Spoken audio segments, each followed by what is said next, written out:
зовут Диана, мне 22 года, я заканчиваю факультет дизайна и искусств, дизайн костюма в Северо-Кавказской государственной академии.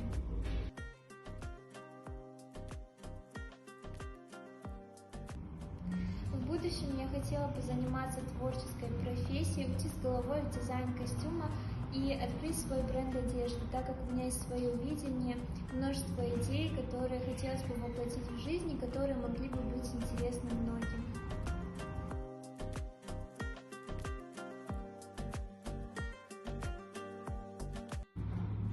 Таврида для меня это прежде всего возможность, большой шаг к мечте. Это колоссальный опыт и знания, которые я могла бы получить от профессионалов и которые могли бы быть мне полезны и могла бы применить для себя в будущем.